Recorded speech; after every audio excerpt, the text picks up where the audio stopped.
Hi guys, এটা হচ্ছে কৃষকের ফুলের রাজ্য। আর এই ফুলের রাজ্যে আমার মেয়ে জাফরিন জান্নাত এসে দেখেন কি করতেছে। হাই রে, হয়তো বেজায় খুশি, কি করবে আর না করবে কোনো কিছুই বুঝে বসছে না। এই তো ওড়নাটা নিয়ে এমন ভাব করতেছে, ও তো চাচ্ছে খালি ভিতরে যাওয়ার জন্যে। তো ভিতরে তো যাইতে দেওয়া হচ্ছে না, কারণ এটা যেহেতু চাষ আবাদ নষ্ট হবে। তো এক পর্যায়ে ও আর থেমে থাকেনি, ও ভিতরে চলেই গিয়েছিল। তো দেখেন ও কী করে না করে। এটা হচ্ছে আমাদের গরিবের কৃষকের ফুলের রাজ্য। আর আমি ভয়েসটা দিতেছি সকালবেলা, হয়তো বা অনেক সাউন্ড আসবে। ও একবার ওড়নাটা নিয়ে এদিক ওদিক করতেছে, এই পাশে হাঁটতে চাচ্ছে ওই পাশে।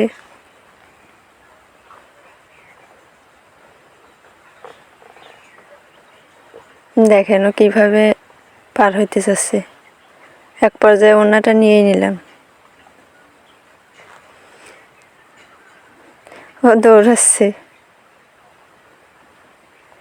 ওকে কোনোভাবেই থামানো যাচ্ছে না। ওই বাগানের ভিতরে যাবে।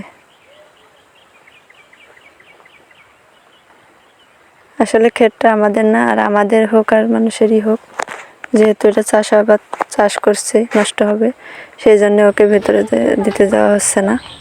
তো ও তো ভিতরে যাবে।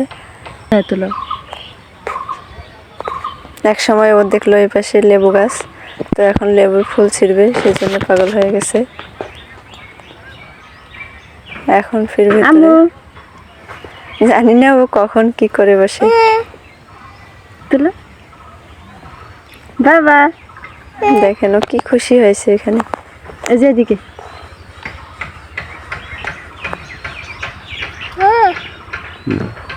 ফুল দেখে আসলে ও পাগল হয়ে গেছে। পুরাটা যাতে পাওয়ার থেকে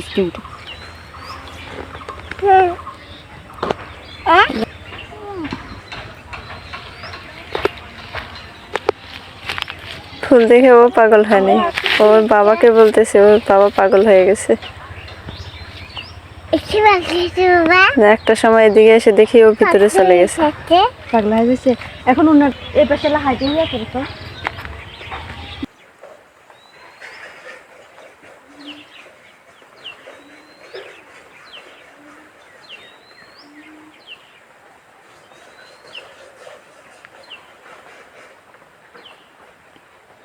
এই দেখেন ও কিভাবে দৌড়াচ্ছে। মানুষের চাষের জমিও এমন ভাবে দৌড়াচ্ছে, মনে হয় যে পাগল হয়ে গেছে। ধরতেও পারতেছি না, ওকে যত ধরতে যাই ও আরো ভিতরে চলে যায়।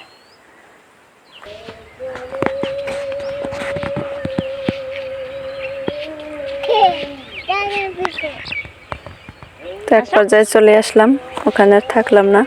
তো চলে আসছি জন্য মন খারাপ, ওই জন্য ও আমাদের এদিকে ভুট্টা চাষাবাদের জমি দিয়ে হাঁটবে। যখন আবার আমি ভিডিও করতেছিলাম তখন আবার সেই খুশি হয়েছে।